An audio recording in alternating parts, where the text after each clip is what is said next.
To the Center for Strategic and International. Thanks for joining us on this foggy Monday to talk about Russia's ground forces. We're really pleased to have Alexei Ram here to introduce this discussion. Alexei is a highly experienced military journalist as well as a former member of the Russian Armed Forces. He is now editor of military affairs at Izvestia. As discussant, we have Michael Kaufman from the Center for Naval Analyses. Before we get started, and I'm, of course, am Olga Olikar. I direct the Russia and Eurasia program here at CSIS, and I will be moderating this discussion. I'm also the person who, in case of any emergency, will tell you what to do. Though you could probably see the exit signs, and if we do have to evacuate the building, the assembly point is out the door to the left and to the left in front of National Geographic. That won't happen almost certainly. I am going to turn the floor over to Alexei so that we can get started, and I'm looking forward to a very interesting conversation. Please silence your cell phones. Alexei? Translation, so if you don't speak Russian, make sure you've got a headset.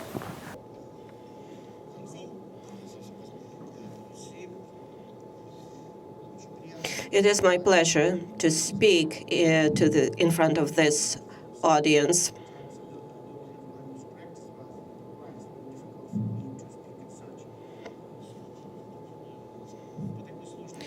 On such a difficult topic, and that's why I will speak in Russian. Today's topic is Russia's ground forces, organization, armament, and perspectives.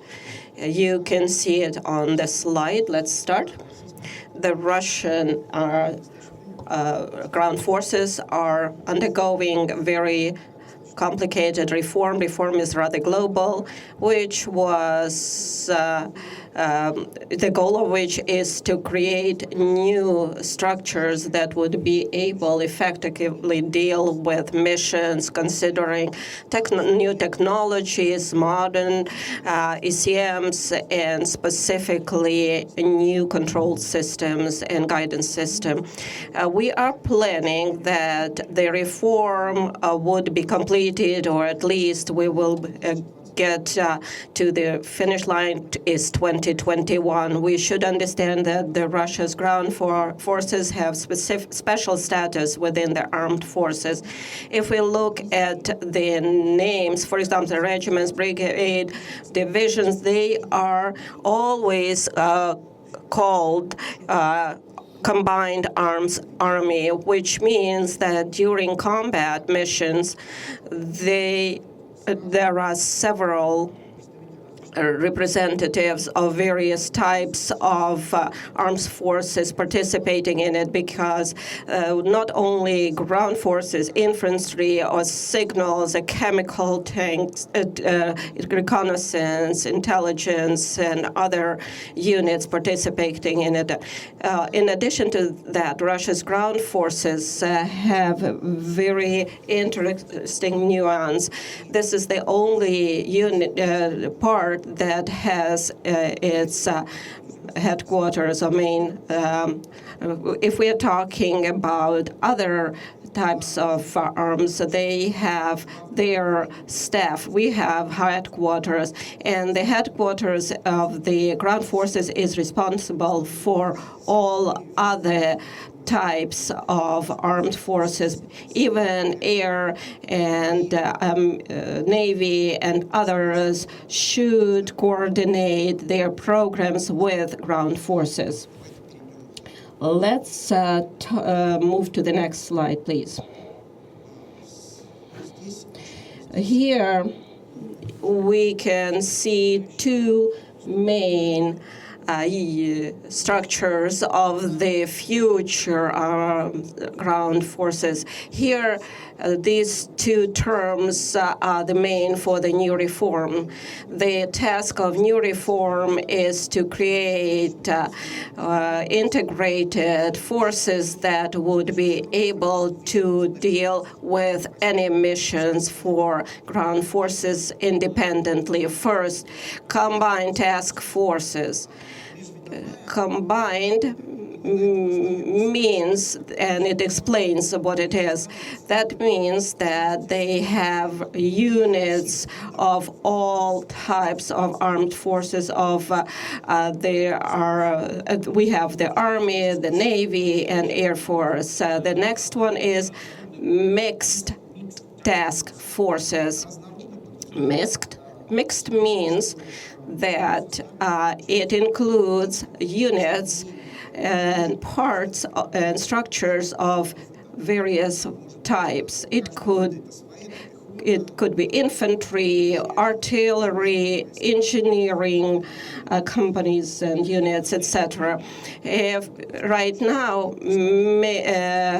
Combined Task Force is the military districts that were just recently created in Russia. They were created a long time ago, but as a result of the reform, they were modified, and now they are going through another reform that was not actually discussed a lot, but changed their mission and structure. If we look at our military district, the commander of this unit of this district is in charge of everything in that area. If earlier we had the main staff for infantry or for Air Force, then they still were able to control their own units. But right now, the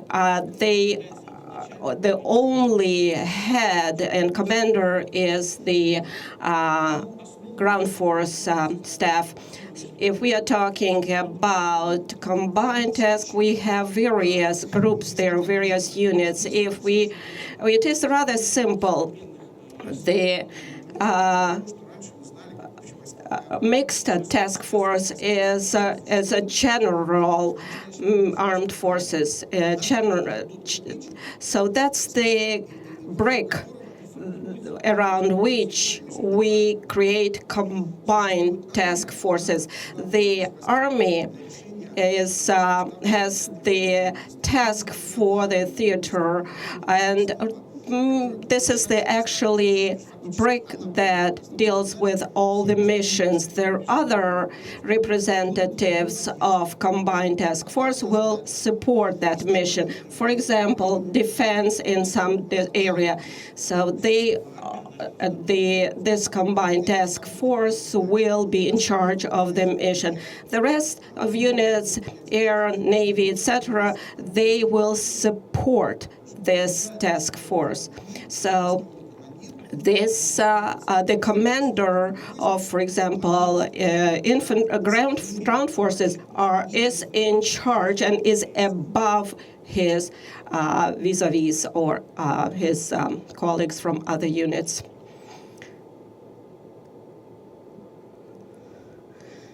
Now we started to talk about the specifics of today's reform is to create self-sufficient and integrated armed ground forces. The main specifics of ground forces today is that their Combined Arms Army integrates everything, and they are able to fire in real time, identify targets, and hit the targets, so up to 500 kilometers in real time. They can identify, plan, fire, destroy, conduct reconnaissance of the next target, and everything is done in real time. Before that, there was some planning. Before that, there were some difficulties in mission identification for various units. Right now, everything is smooth. So actually, everything is done like in computer game in real time. How is it done?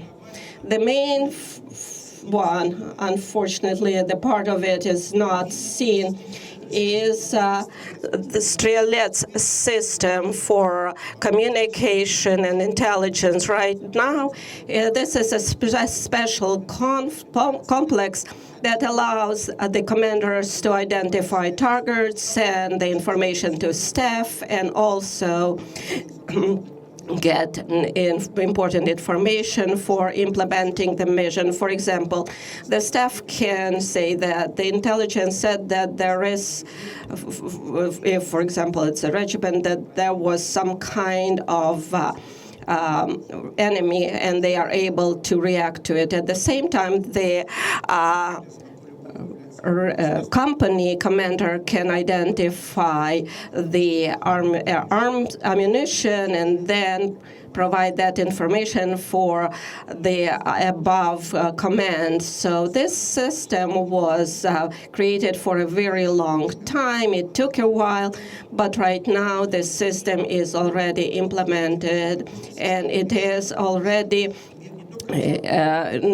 included not only in mixed forces but also in combined armies. So recently we had exercises and they were training for targeting some targets from the sea on the ground, and also by caliber rockets, missiles.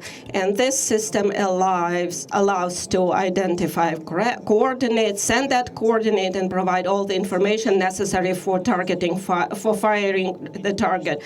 So automated, Russian automated system that is C4I, similar to C4I system, which was very difficult to implement because a lot of work was done. There were some complications, technical complications, software, ideological issues, how to integrate at what time, which commander will have better access to this command control system, computers and intelligence systems. So right now this system works. This includes cruise Strelitz that we see above, and thanks to this, the commanders have access to the system that I'm talking about. Technically, the combat mission is real time. The commander can see which unit is located, where is the enemy, how they can go around him, how to target the enemy. The next element was very important, and I understand that might be surprising, but it's UAVs, where the Russian Federation, I understand that somebody is skeptical about it because they say that Russia does not have UAVs, but within the concept of mission and ground forces creation, the UAV fleet that we have, it meets completely all the needs of all our missions. It works within the system that we are developing right now by the military command of the Russian Federation. And the next, high precision munition for rifle and jet artillery. As we see that right now, we have the artillery system. Some systems were lost, and Tulip, Peony, and other systems, it looked like they were not needed and not in demand. But right now, when we are talking about controlled shells, they are integrated very well in the system of range of fire, and they are very effective and compatible with UAVs, effective with the cruise Strelitz, and also can be controlled through usage at sea. And thanks to this, the commanders are able to get targets and fire targets without using aviation, Air Force, and at the same time within very short period of time. The system is very simple right now. For example, the position is a fortified position is identified. For example, the commander identified this position of the enemy and probably some 45 units, and maybe it could be the same team company. So the commander of our company provides target using cruise Strelitz and will identify the mission. And this mission will be sent through the mission, and maybe there is some need for UAVs, or maybe they will be already there. And after that, the tulip, for example, this system will get the coordinates and hit the target. So this system will work and provide all corrections if needed to get the to hit the to provide precision of the hit of the attack. So it might take less than a minute. All of this might take less than a minute. Let's look at how many of combined arms army are within ground forces. One thing is very important, which I missed at the beginning. The reform that we are talking about right now, the draft of it or actually its formulation was created during the time of Marshal Agarkov, who was the chairman of General Staff, who requested at the time use of UAVs. At that time, the first tactical request for automated system, automated command, control, and communication system, and the system Strelitz were created for that, although it took some time because of the breakup of the Soviet Union, economic difficulties, Serdyukov's initiatives that actually delayed the development of ground forces. And in the 60s, the concept was developed, but required some additional work. Right now, that work is done, and we are technically at the home stretch for the creating of ground forces that are able to implement any combat mission that the Russian Federation at the time, the Soviet Union, were planning. So here is just a reference information, so you know about the armies that we have. Each of such combined arms army can work not only can actually act within the other armed forces or independently. That would be able to create its own mixed task force using the representatives of various units and other combined arms armies. The good example is the operation in Syria, when it's understandable that the Central Command was created from various combined arms armies and were able to continue the operations and their work. Therefore, here I would like to note the following.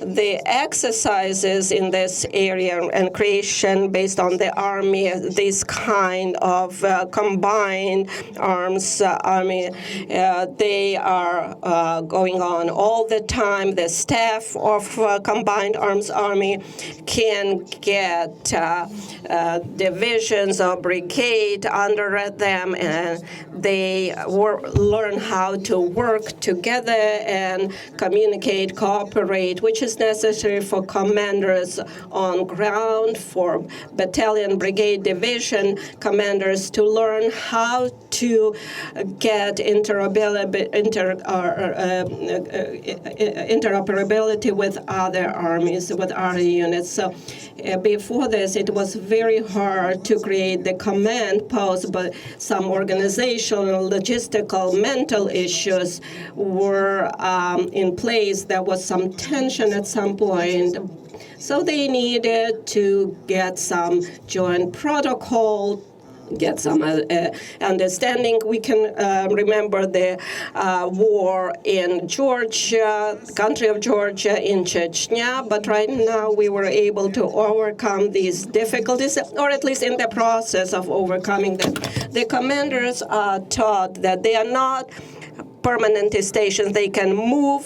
For example, one of the For example, one of the regiment could be moved to another unit. So this is something that I already described earlier.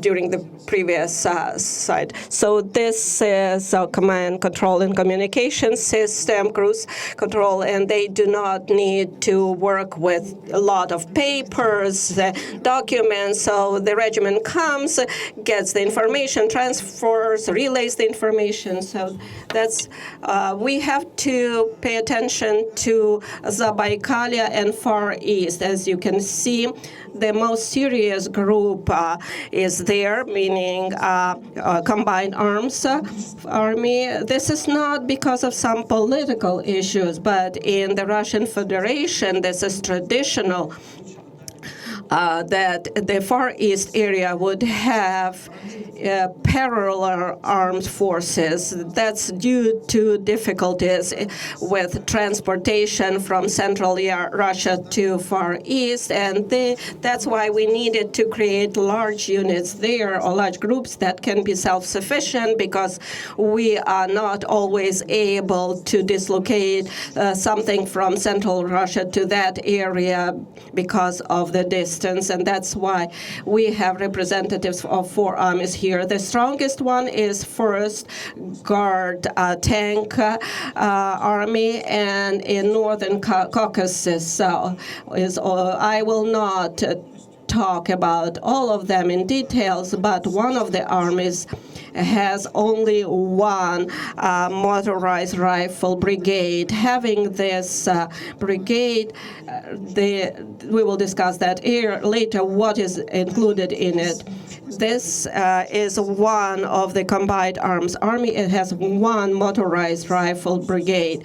And that's why it all depends where it is and the mission of the group, meaning of the mixed task forces and combined arms armies. So this is the pilot program in the 58th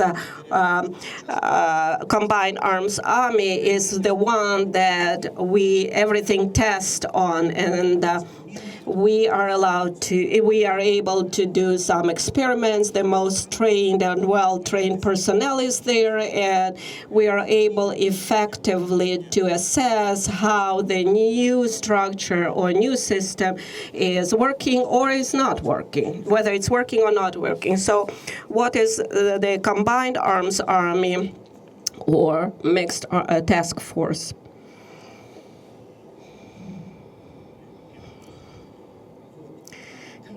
As I said, each of the armies has the army set. This is using computer slang. This is the board that includes all division, combined division, brigades, regiments, something that allows the army to be effective in its missions.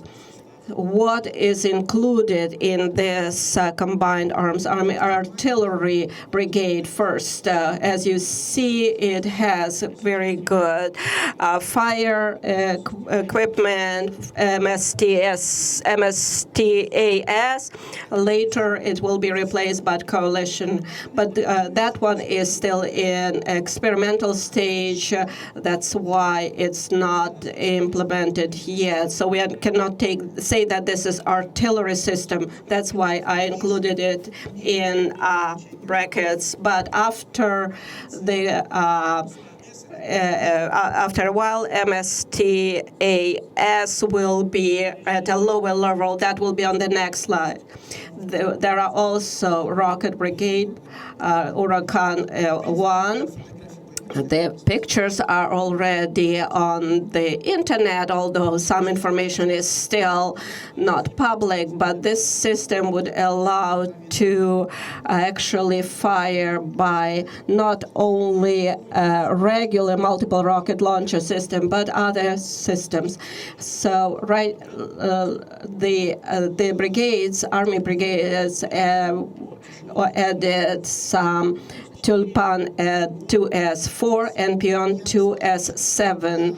I am not I do not have all of the information. The information is still confidential, but how the exercises are done and what is open for 2S7 to S4 use very high precision fire. So the artillery is learning how to use regular shells to actually improve their or keep at the same level at the professional level, but we are using high precision systems there. The next is very important is the Rocket Brigade, which includes Iskander M. So actually a re-equipment of all brigades by Iskander this is at the completion stage. Tochka U, the old system in 2021, will be actually not sent to somewhere, but maybe just stored somewhere and destroyed maybe at some later time. Iskander, as we know, can target, hit the target, and when the information is received, and they have self-controlled warheads that includes optical and other system, and Iskander has cruise missiles R-500. The anti-aircraft brigade, Book M3 is the newest system. So we are replacing old system. Book M2 is still in place. It will not be remote, not destroyed or sold. It will be at a lower level than Book M3 because initially Book M2 was actually removed, but recent work showed that Book can be repaired and overhauled. This system can live for a long, long time after certain work. That's why the decision was made to put it on a lower level, and we will talk about it somewhat later. What is new? What we can see here, and something that we didn't have in Combined Arms Army, Artillery Brigade, Rocket Brigade, anti-aircraft brigade, they were always part of Army as in the Soviet Union done. But here we have Reconnaissance Brigade. Reconnaissance Brigade is a very interesting experiment, something that technically became a formation, and this will be part of all combined arms armies. What is interesting and important here, we can see here the development of military thoughts. Initially, when these brigades were created, it was something similar to your regiment: tanks, artillery, special forces, and also airborne forces, and also some UAVs, and also ECM system. So that was something similar to armored tank units of the United States and those that were stationed in Europe. But this instrument is not balanced, it's hard to manage, and therefore within the current concept of the development of the armed forces of the Russian Federation is not needed, and therefore there were several works done, and we found the place for it. Historically, these brigades, we wanted to actually close them and dissolve them initially. So this brigade was in the situation, and that was the idea of Serdyukov and Makarov to create actually this unit instead of dismantling it. And the work was done, and what is included in Reconnaissance Brigade: UAVs, and also the battalion of actually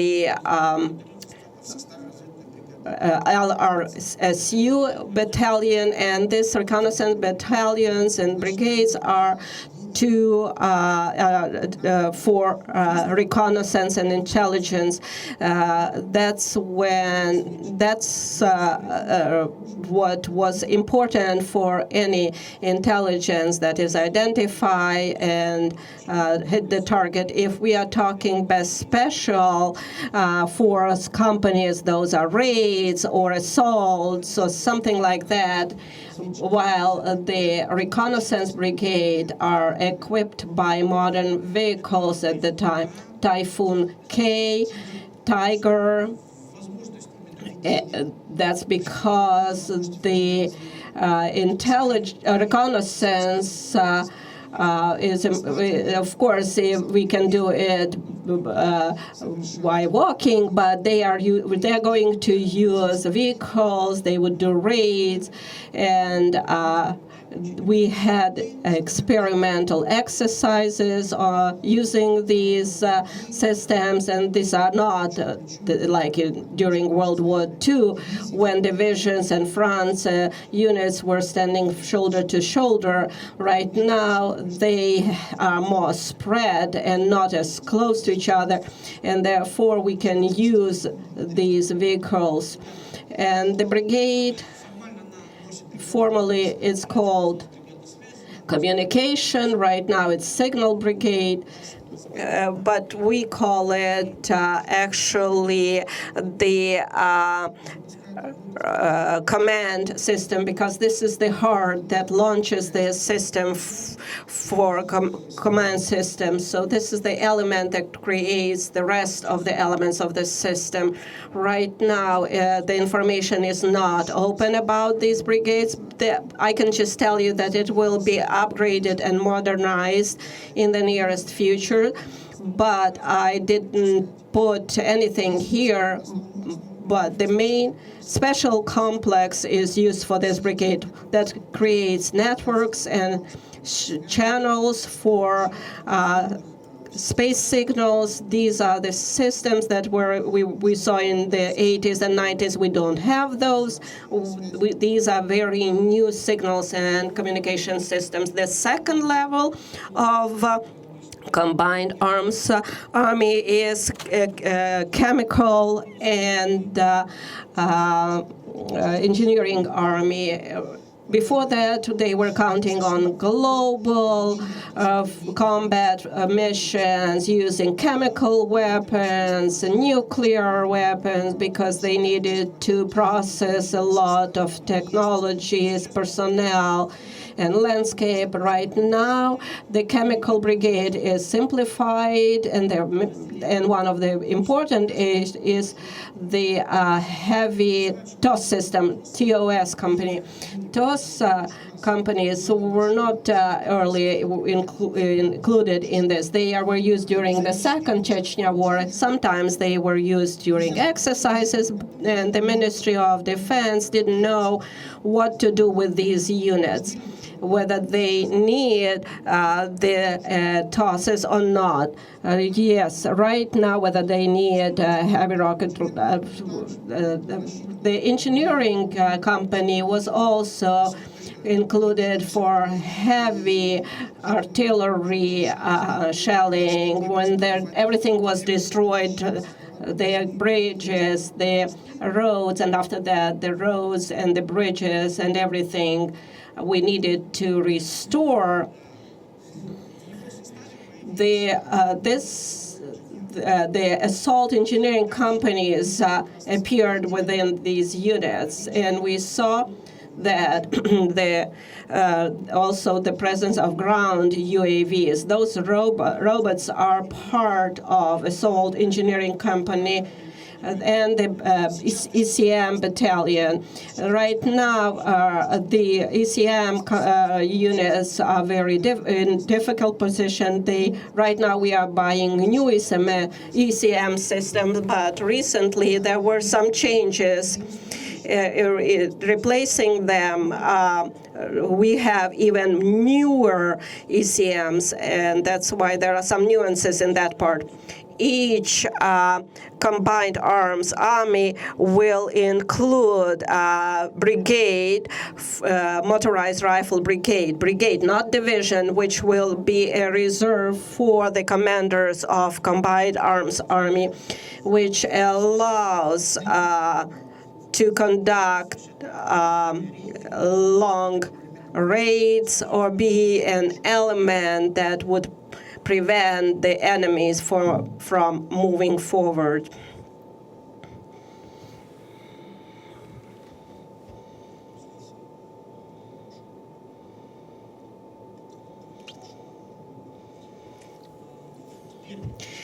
Let's look at the motorized rifle division, something we were talking just recently, 3 motorized rifle regiments. And here you have artillery regiment, anti-aircraft regiment, and tech regiment. The structure is standard. What is interesting that at the level of company, they have UAV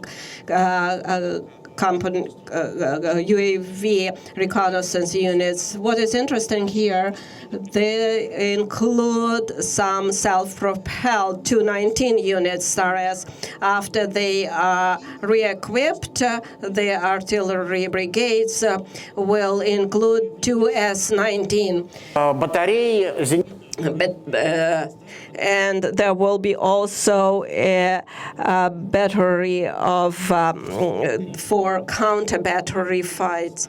Also, we have anti-aircraft TORs here. If TORs were only privileged for division, for anti-aircraft divisions, right now the regiment and are re-equipped with Book M2. TORs are going lower than that, and the regiment will include principally new ground forces, actually anti-aircraft systems, and will include UAVs. Visually,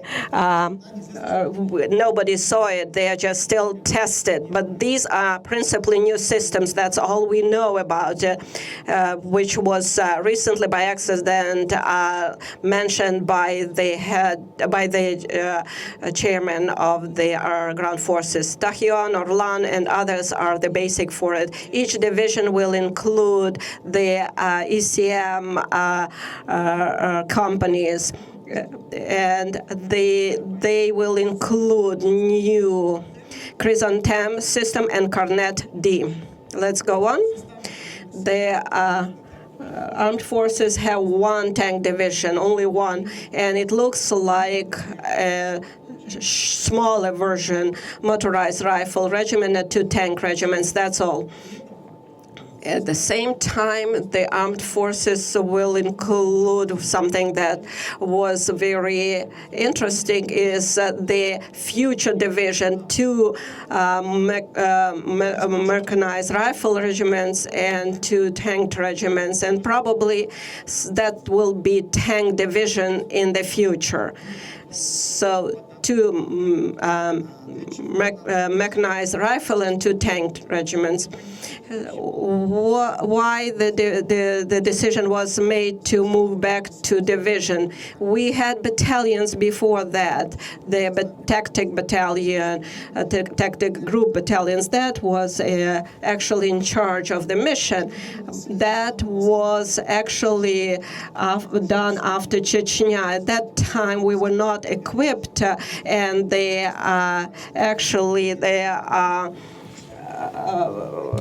regiment was not completed, and therefore they needed some support from others. And right now, the regiment is this self-sufficient unit that can actually fight on its own. So we are going to regiment groups that can be dealing with all the missions independently. We have mechanized rifle regiment and tank regiment. There will be a module tactic group out of this and would be able to deal with other missions, more difficult missions. And we have 2 future divisions. The battalion has 51 tanks, that is half of tank regiment. This will be just a few minutes. How the concept of firepower looks like.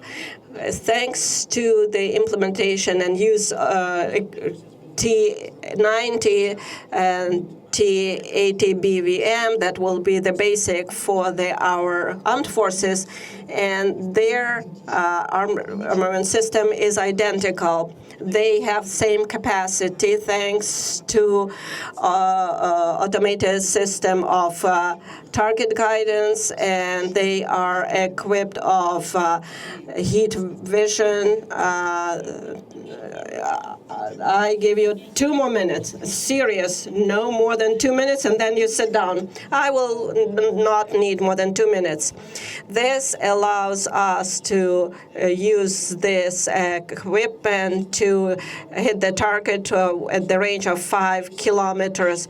So what they are going to do, we don't know exactly. Maybe this will be some kind of reserve for anti-tank reserved, or they will support some units if there are urban battles or fights. This is how it looks, how the firepower looks here. 500 kilometers, and they can hit and completely destroy the targets. Here, anti-aircraft or these are, again, including mixed task force. Book M3 allows the range of 70 kilometers, prerogative of commandar. Then there will be book in divisions, and TORs were there. And of course, we did not show on this slide anti-aircraft rocket systems. So again, all of this can actually complete the mission without aviation, thanks to high precision assault. Thank you. I'm sorry for talking this long. I'm done with the presentation. Thank you very much. Okay. Thank you, Alexei. I think we all have learned a great deal from this, a bit in a fire hose manner. I think we could have split this into into maybe 4 or 5 different presentations and have easily filled full sessions with that. So I give Mike the somewhat unenviable job of responding to as much or as little of this as you would like, though bearing in mind that we do want to give the audience a chance to also engage. Yeah, I'm somewhat disadvantaged, of course, because I annexed a lot of my time, but I will do my best to offer some summative comments that I hope will be complementary to what was a pretty comprehensive and detailed presentation. And I guess my goal as a discussant will be to maybe place just some of this into context, right? Which is, I think, focused on kind of command and control and organization and the inner workings of the force structure of divisions, brigades, combined arms armies. I'll talk a little bit about kind of force structure, posture, and what it's all about from my perspective. It struck me really that in the early period of military reforms and modernization, Russia fundamentally was not looking at its problem set as a Eurasian land power and was procuring a lot of things for aerospace defense, tactical aviation, strategic nuclear forces, the Navy, so on and so on. And through the early period of military reforms, the ground forces were actually gutted, and it was the airborne that was left as de facto the emergency force for the Russian military in the event of any high-end contingency on Russia's borders. During this process, Spetsnaz were also constantly moved and reformed, and they too were gutted and lost a lot of manpower. So there was a great deal of chaos. But the early focus of these reforms, 2008 to 2012, and modernization program, the initial one that was launched in 2011, really focused on non-contact warfare. And that's still a very strong strain in the way the Russian military thinks about how it's going to fight. However, when the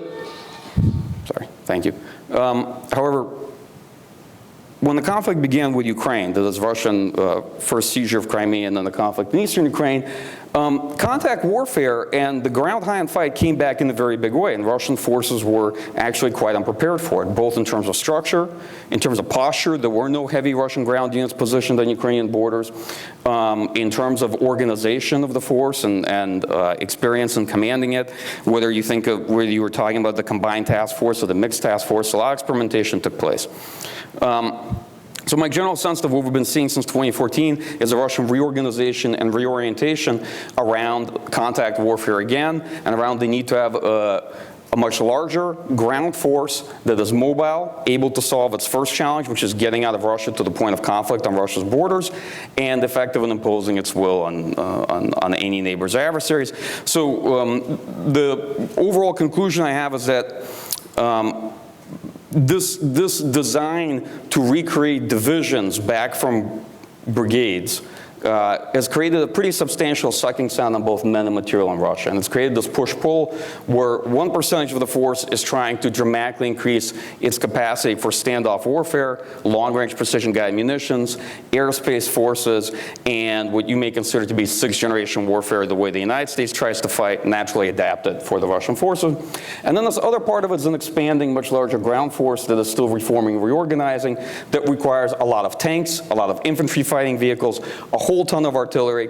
And when we always look at the Russian military, at the heart of it, we'll find the ground force. And if we pull the onion apart a little deeper, at the heart of the ground force, we'll of course find lots of heavy artillery, right? Both self-propelled, towed, and MLRS. And so if we look at the creation of divisions, first driver of Russian changes in posture was the prospect of a much larger war with Ukraine, right? And that led us immediately to the creation of 3 divisions on Ukraine's borders, the 3rd, 144th, and the 50th, the expansion of what were only a few maneuver regiments in the 2nd and 4th Division, 1st Tank Army. Now they're getting fully filled out as real divisions. They're both going to have 6 regiments each. The creation of the 8th Combined Arms Army and Southern Military District, which had that universal 150th Division that I talked about, sort of the heavy metal division as it's called. And that division is pretty well geared in terms of equipment and will likely be the rapid response intervention force in the event that Ukraine ever tries to retake the Donbass potentially. That said, when we look at the kind of the capabilities of the ground force, I think beyond the ground forces specifically as themselves, there are other notable trends, right? Creating division side, which is that Russian airborne is getting tanks, and Russian naval infantry is getting tanks back again, and tanks don't fly. So what you're actually seeing is that other aspects of Russian military are getting a lot heavier. Now, part of the reason is that in order to create it, they found that, yes, they can restore T-80 tanks.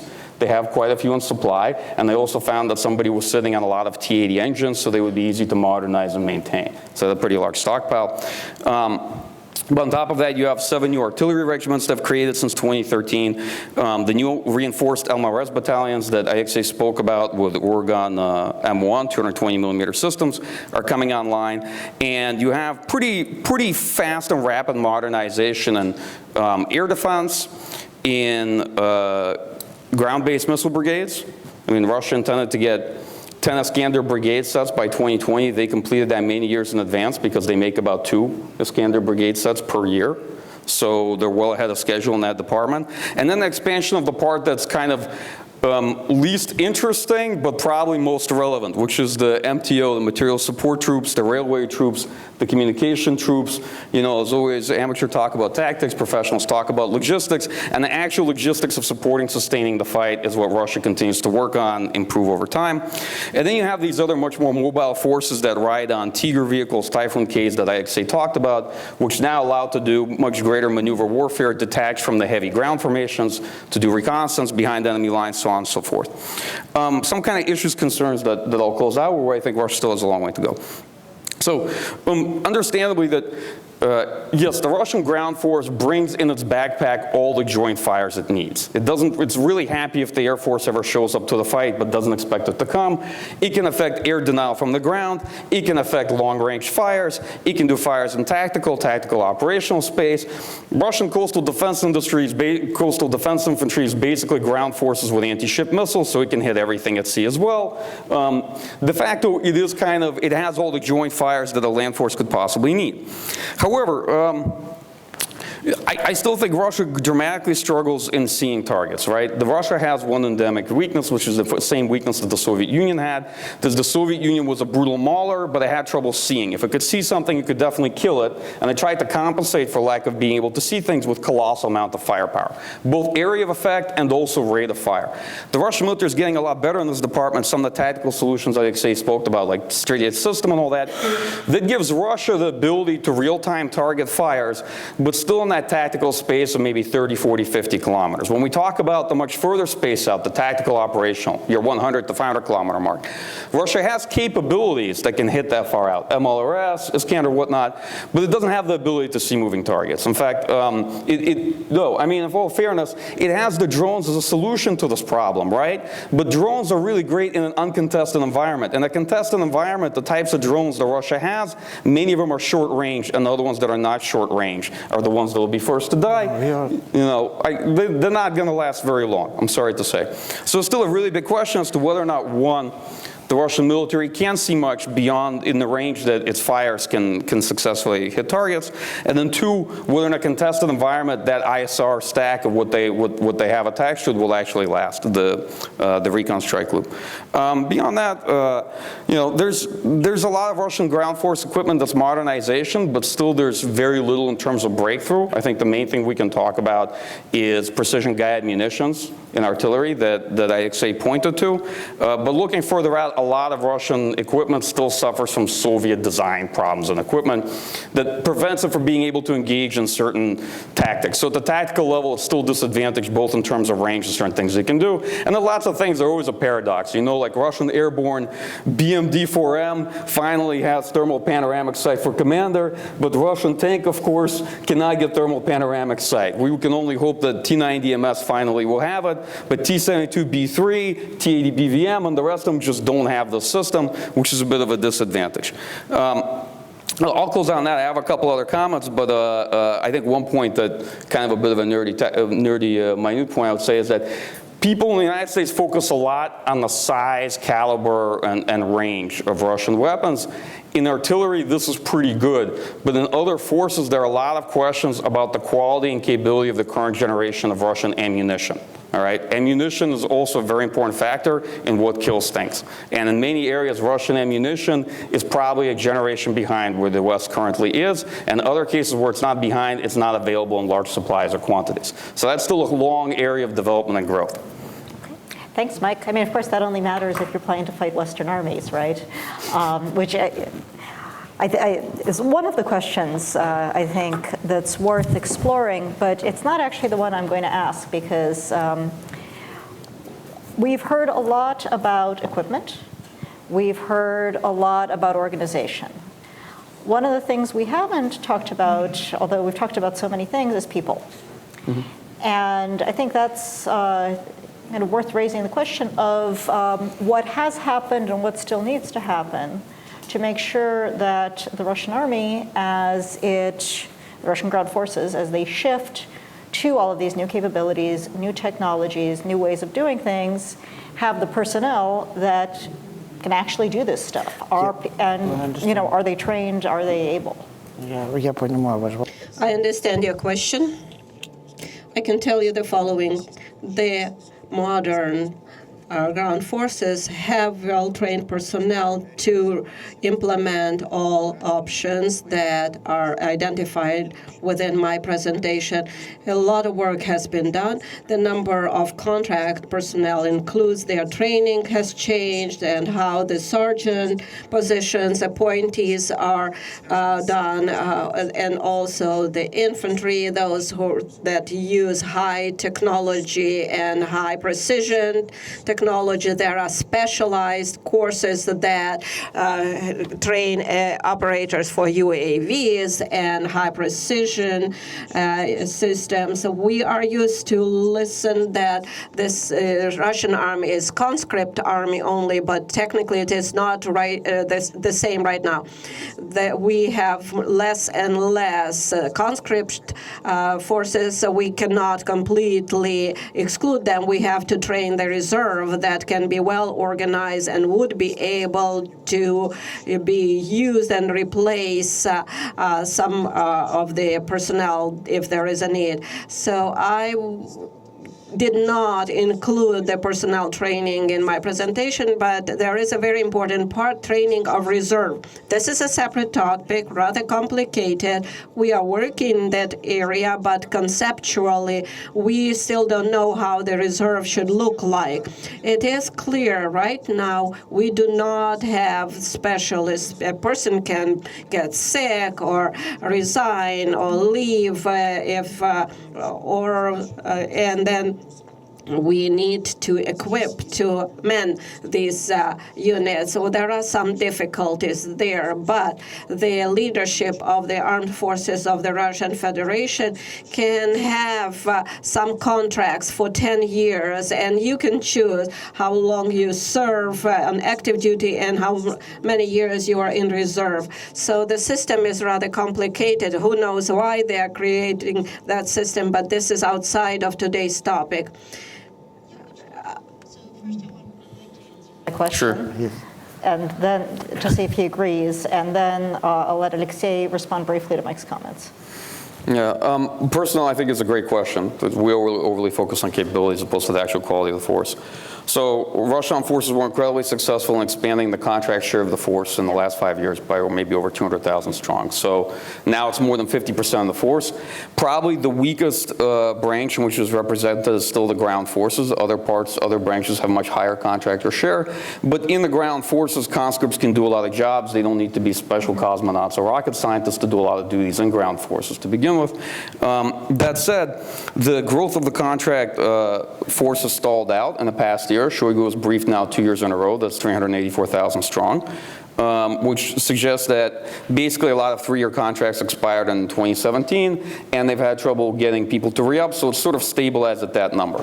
As we look further out, we have to remember that in terms of demographics and manpower availability. So the last year during which Russia had declining birth rates was 1999. That means starting this year, there will be more manpower available in the 18 to 27 bracket every year from now on until probably 2032. So that process may somewhat help both the changes in recruitment and whatnot, but also the fact that there should be actually more men available to do service every single year moving forward. Occasional woman. Even the occasional woman. And even the occasional women, and women are now increasingly allowed to do more things in the Russian military than they did before. That said, however, overall the ground force is still not that large. I mean, if we look at other middle-sized powers, Turkey or Pakistan, we might find a comparable, even larger ground force in terms of just boots on the ground. And the issue of reserves is a profound one. So Russia did create a territorial battalion system of reserves to protect infrastructure, right? In the event of a large-scale war, people who could organize, fall on equipment, protect critical infrastructure at home. But 10 years after the launch of reforms, Russia's still talking about what model and shape the operational reserve system will take, as opposed to having an actual reserve system. So this is one of the lagging things after the Soviet mass mobilization army was destroyed. This is one of the big left sort of unsolved problems, I think, in the Russian military, which is the operational reserve and in general professional reserve that you can count on in large-scale war. I hope that answers the question. And then Alexei and I should argue about whether or not Russians can see or hit anything beyond 100 kilometers. Right. So now I'm going to let Alexei take 3 minutes to respond to some, but perhaps not all, of Mike's points. Yeah. I would like to argue with my opponent in a few points. Not opponent, my colleague rather. in this. Let's start with the following. The division creation was a long time before Ukraine, so the idea was adopted long time ago before Ukraine's issue emerged. So motorized rifle divisions were created, or at least the idea existed. The only thing is 150 motorized rifle division appeared after Ukraine's, but the idea was long before. And the next one, very important point, the president of the Russian Federation, Putin, set a good mission. The armed forces should not completely bankrupt the country, but the system so we are trying to be maximum effective and with the least cost. So of course there are some some problems there, for example, for the guidance, but there is a very important point here about the cost. And with regard of UAVs, I understand that it is very popular to say that the UAVs in Russia are bad, are not flying far, but the latest exercises show that Orlan 10 and the capacity, and you know how many UAVs we have, they are allowing to cover the whole area under one commander. So the commander knows where to send, and so our UAVs cover the whole area for one command. And munition, it is nice to hear that you didn't pay attention to the modern developments in Russia. There is new guiding rockets and new munition, but we cannot talk about them yet. It's too early. I do not have enough information to give you to talk about it. Maybe people who are authorized to talk about it will talk. There are munitions and very modern ones. I can tell you that. To our lovely and quite erudite audience, what I'm going to do, because I would like to get as many questions in as possible, is I'll take 3 questions at a time and then give them over to our panel to discuss.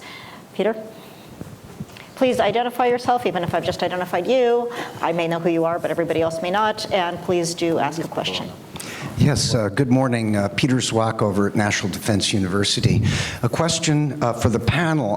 While we talk about the evolving Russian ground forces and their modernization, can you talk a little bit about the economics of such? We read and hear every time the Russian government speaks, there's a different quote on the defense budget. It's been ostensibly ticking down, but oil prices have come back somewhat. Can you talk a little bit about the economic aspects of force modernization?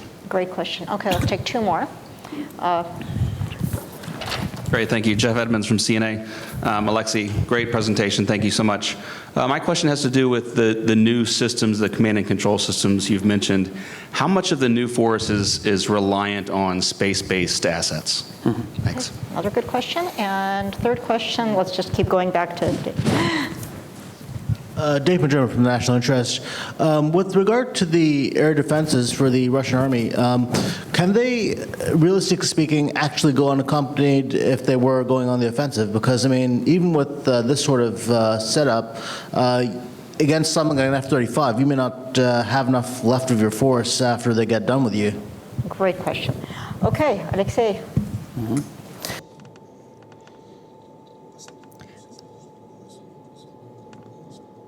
Может выжить после того, как F-35 с ними разберется, если это все-таки хватит защитить сухопутные войска, и супер F-35 все разнесет. Или может что-нибудь другое разнесет.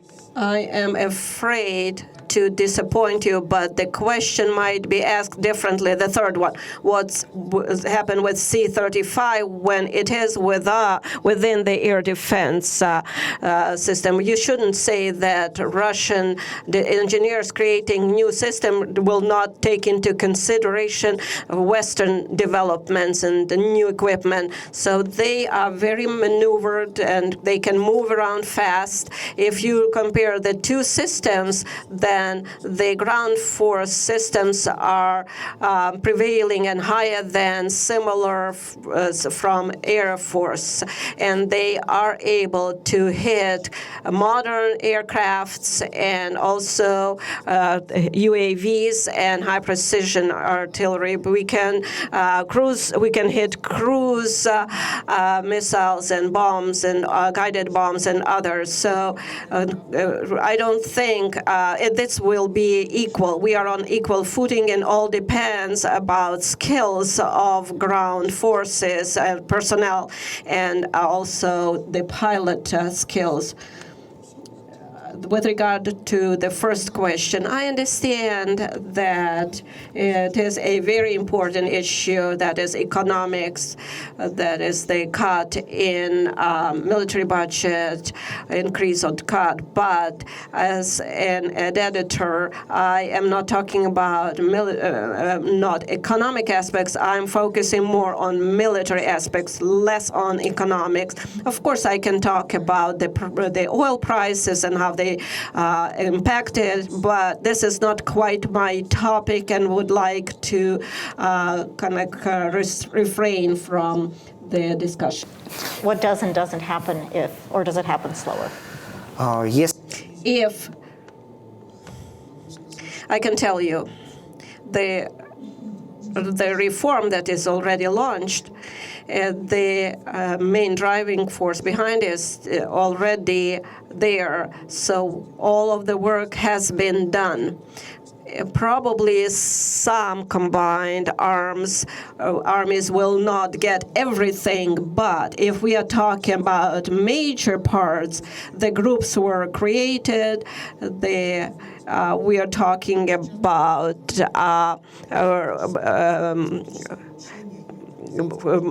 combined task forces. They are upgraded now, modernized according to the current and modern needs. Of course, if the budget is not zero, I don't think that it will impact our ground forces capacities. And as to the space systems for reconnaissance, that is very important part of the armed forces of the Russian Federation. For that, we have special system for the processing of information, and of course, the Russian command on ground gets all the necessary information from space-based systems, but the UAVs are used as intelligence everywhere. Division, army, the number of intelligent officers, probably not at the level that we would like to see. So the concept, everything I have, it's only mine. I am not relying on somebody else. I'm not relying on other units. So probably not everything as good as we would like to see it in that area. Please. Sure. I'll comment briefly. So on the economic foundations behind the modernization and defense budget. So in general, there's absolutely nothing in terms of availability of funds that suggests to us that they cannot sustain either the force at its current size, readiness, or really the level of modernization, right? Budget cuts are exceedingly modest. The Ministry of Defense has managed to defend its position relatively well compared to the other departments and agencies. Despite whatever you may hear from our dear colleagues at CIPRI, who are absolutely and completely wrong in their 20% defense budget cut from 2016 to 2017. They are wrong in the way that Janes was wrong before them. Both overall military expenditure cuts are probably less than 5%, maybe towards 3%, and they're sustainable. The state armament program is also fairly sustainable. It's currently budgeted, and since they're over the hump of revitalization of large sectors of the defense industry, and they've already done pretty well in certain areas of procurement, they actually don't need as much of a push if we look out the next 5-10 years. To answer the question the way Oля asked it, though, is, well, Since we're looking out in 2 5-year plans, it is very clear that certain of the more expensive, fantastical, and really toys that people want to have but don't necessarily need to have will be pushed out to the second part of the 5-year plan to 2022. So if we look about what would go necessarily, if they have to go, so some of the things on people's wish list, like maybe the newest platforms for the ground forces, which they will get in limited numbers, but serial production will be pushed off into the early 2020s. They'll see how much money they have. Most of the Navy sort of megalomania and all the large platforms that they wanted to get that they don't actually need will also disappear, right? And some of the larger fantasies of airspace forces as well. So a lot of the newer things that Russia doesn't necessarily need, where modernization can get them a lot towards the capability they're looking to have, those things will not be canceled, but they'll be pushed off further down the line into, and they'll see how much money they have in 2022 and 2023. I think air defenses, that was actually a pretty good question, Dave. Dave, so let me rephrase this question to you in a different way. Given the immense payload that the Joint Strike Fighter carries in its internal bay, by which I mean not a lot, how many sorties would it take, whether Russian air defenses even work or not, how many sorties would it take the West, let's say in its hypothetical magical fight, to take out all of Russian integrated air defense, and would we or would we not be out of precision-guided munitions by the end of that fight alone, independent of whether or not any of them could even see a Joint Strike Fighter and take it out? Because let's be frank, NATO and the United States has never tried to take on and eat and consume an adversary of that size. So the creature is very large, if you even just think about it. So you're asking about this little tactical matchup, but from an operational strategic point of view, it's really debatable whether or not we are either prepared, ready, or really able to consume something with that much air defense. I'm just, Great. Okay, let's take 3 more questions. Cool.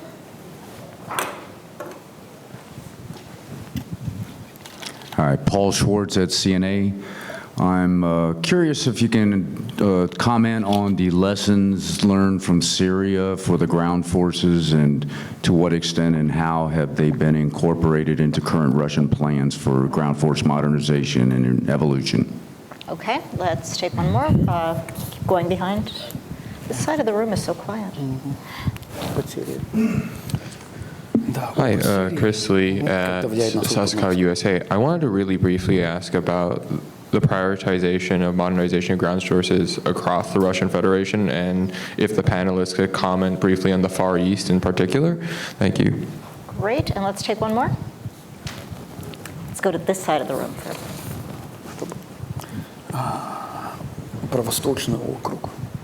Andy Cook from the University of Leicester. Obviously, we saw Zapadny Grupa Vojsk leave Germany back in 1994. Now, a lot of the names and structures don't really look that much different than they were going back to restructure at that point in terms of combined arms brigades. And we've got 25 years that lie in between. Yes, we've seen some modernization of equipment, but what's really different? Okay, great. Let's start with the last. You asked what we did in the last 25 years, because we see the same we saw when we were in Germany. But let's look at the armed forces of other countries.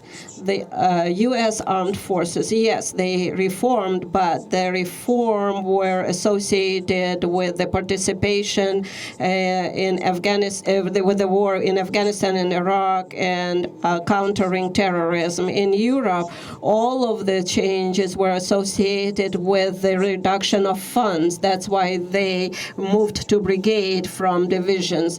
And I said the concept, as I said, the concept was developed before, and it was effective even in the 80s. Therefore, if there is a good organizational and staff structure, why do we need to change? There is no need to change and create some super staff.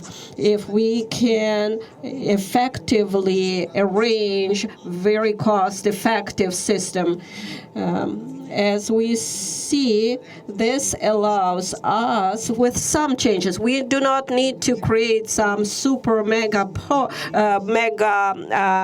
regiment. If we have a regiment with 3 motorized rifle and 3 tank divisions, then that's enough. We do not need additional and just provide new ammunition. Why this new system is good? Because of implementation of command and control system, UAVs. These new systems do not lead to the creation of some mega division. We can just get what we have and improve some of it and have very good, well-oiled, so to speak, mechanism. The experience of Syria. We pay great attention to the experience in Syria. In this presentation, I didn't mention it, but we created the whole motorized rifle brigade based on our experience in Syria using pickup, using trucks, and jihad mobiles. We call them jihad mobiles. That's Central 30th Brigade. That we pay great attention to using artillery and regular arms. The experience in Syria showed that we do not need as much precision-guided munition because there are some missions that can be dealt with just regular munition. And therefore, we have some new methodologies in using artillery and new maneuvering and new elements of fire. But experience in Syria is analyzed all the time and implemented. We were at an exercise recently, and there is a slogan, let's implement the Syrian experience in our life, that meaning in our personnel training. The question is about, she's repeating the question about the Far East Territorial District. The changes are implemented there, but this is rather logistical part. If we are talking about consistency, the Far East Territorial District and Zabaikal, so they are not similar to the ones that are in Central Russian and Western Territorial District. We will make some reforms there, but if we right now in the Far East, we are working on creating bases for these units, improving the life of personnel, creating transportation, artillery, etc. So they want to create a division in the eastern, some coastal division. No, that's actually the question for my colleagues from the Navy. Yes, there will be a division closer to the North Pole, but Arctic division is something new, different. It's a different topic. We are paying a lot of attention to this issue, but that's a different topic for different time. The short question of what's different and changed in the last 25 years. Well, aerospace blitzkrieg became the dominant form of war in the last 30 years. So if you don't have an answer to that, you're not in the game when it comes to fighting the United States and NATO. So that's the first thing that became different. The second that became different is Russians got a clear perception that given the colossal amount of long-range offensive conventional power the United States had, that they believed the United States could achieve effects that back then were comparable to tactical nuclear weapons, that you could employ conventional military power in mass, and you could really destroy either Russian command and control over military and nuclear forces, a large percentage of infrastructure, right? So that really then refocused Russian thinking a lot on one, anticipatory operations before conflict and the initial period of war. So the big difference is that if maybe, I don't know, 70s, 80s, operational maneuver group would go first and break things open, today ground forces are basically maybe very go last. And the initial period of war will be airspace attack, airspace defense, and all such things.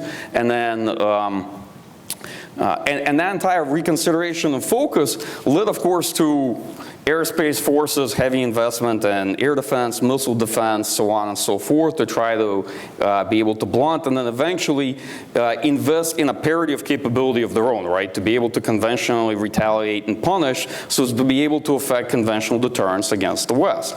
And that got somewhat, I think, upturned in the last couple of years, where the ground force was in many ways either abandoned or areas of it were over-reformed. They were reformed too much, such that too many personnel were lost, and there was too much chaos. And so a lot of what we see now is a reconsolidation, recongealing of Russian ground forces and figuring out, okay, how are they going to actually operate in a strategic direction as supported by all the other units. You know, beyond that, I think probably agree with most of Alexei's answers. Serious application of ground force. I mean, we probably the one thing we didn't mention is KSO, which is getting a lot of really good experience in Syria, right? Which is the resurrection of Tier 1 Special Forces capability in Russia and how it can integrate with the rest of the force, right? Other than that, again, Syria is an interesting test of, will all these things that we talk about in terms of how well can Russia complete this recon contour, how well they can target things in real time. And there's been real advancements, because the Russian military that went even to Syria in 2015 is not the same one that's there now. I mean, early on they kind of started out and they saw real deficits, right? Trouble being able to hit moving targets, having munitions that were way too big for the targets they had to hit, you know, and everything was, most things were sort of like, hey, please stand still so I can drop FAB 500s on you. And then eventually it switched to a very different force that's operating there, right? You know, you have the weaker long arm of combat aviation, you now have more better precision guided munitions, you have smaller ones, et cetera, et cetera. So it is evolving, and it is starting to actually prove some of this advertising of, oh, in the tactical environment, we can in real time hit targets. Yeah, well, they've gotten there, but again, that environment in terms of the adversary is a lot less contested than, you know, the high-end fight that they actually plan to fight for. And this is sort of where disagreement may lie, where I think Russia can do pretty well, you know, in the tactical space, but at further out operational ranges, they can do really well against buildings and targets that don't move very fast. After that, it gets a little scary. But frankly, everybody has a hard time hitting things that far out that move. And I'll piggyback a little bit to Alexei, take privilege just to make one point home there. You know, Alexei, you made a great point that all these divisions were announced before the war in Ukraine. But as a Russia analyst, I take a different approach from here, from the United States, which is, in Russia, a lot of things are decided and announced, but the ratio of decisions made and decisions implemented is very far from 100%. So what I look at is which decisions were implemented and when they were implemented and why.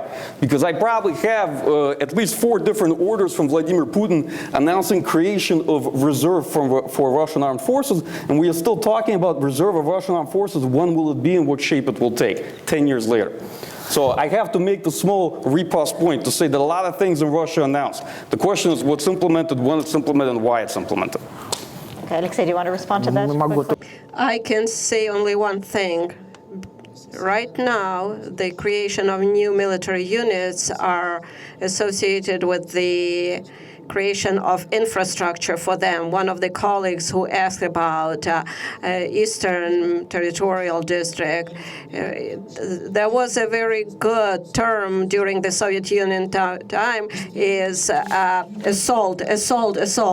Create something can be done as fast as possible. Right now, we are doing differently. If we are creating, for example, the regiment, then we create an infrastructure for it. When Putin's tasked us with creating of new units, we created units and infrastructure for the units. Initially, Tamansk, Altemirov division recreation, these towns and cities that were actually abandoned after the reforms of Serdyukov, they modernized, upgraded, and rebuilt those towns. I also mentioned that there were some researches done when these 2 divisions were created. The analysts analyzed all this situation, what kind of changes should be made, and at that time we understood that Damask division will not be the same as it was before Serdyukov's Serdyukov's reforms. Well, we decided that, okay, we need, for example, a company, ECM company, or the UAV companies. So that's why we kind of like delayed it, and it happened to be at the same time when Ukraine happened. But we are talking about 85th Siberian Division. That was also done. So in the city, in the town, they created new infrastructure, etc. That was before the Ukraine conflict. For those of you who are interested in what the Russian forces have learned from Syria, we actually have an event on Wednesday afternoon from 2 to 2:30 when Anton Lavrov, who is sitting here in the audience, will talk about what we can see from Russia's operations in Syria and what that tells us about reform. So just a plug for that, come back. I think same bad place, same bad time. Yep, we'll be right here, so you should do that. But 2 p.m. But in the meantime, please join me in thanking Alexei and Mike for a really stimulating and informative discussion, and thank you all for taking part. Thank you.